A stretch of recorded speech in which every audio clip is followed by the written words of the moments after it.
Learning Center for the wonderful experience. Nagkaroon ng more confidence ang daughter ko. And congratulations to the graduates of 2023.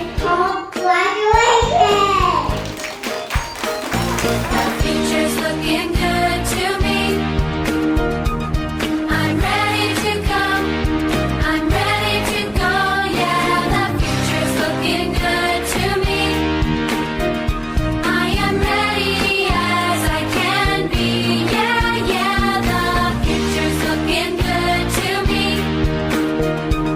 I'm ready to go. I'm ready to go. Yeah, the future's looking good to me. I am ready as I can be. I can be. I'm ready to go. Sabi nga ng first day niya, Mami, ang saya pala, ang fun pala sa school. Yun yung pinakaunang-unang sinabi niya nung first day niya. So, very thankful and grateful ako na maraming natutunan yung anak ko sa school na to and sana mas marami pa silang matulungan in This is the the near day. future. I worked so hard to make it so. Now I'm ready to go. I did my best. I made it through. Thank you, St.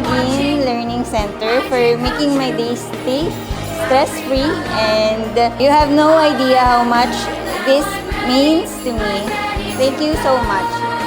Thank you very much, and God bless you. The future's looking good to me. I'm ready to come. I'm ready to go. Yeah, the future's looking good to me. I am ready as I can be. Yeah, yeah, the future's looking good to me. I'm ready to Hi everyone! Congratulations to all the graduates of 2022-2023. I hope to see you next year, and if you want to enroll in our school, if you want to enroll, just click the link below or visit our school at Culiat and San Juan. Thank you so much and God bless you. Congratulations everyone. Mwah!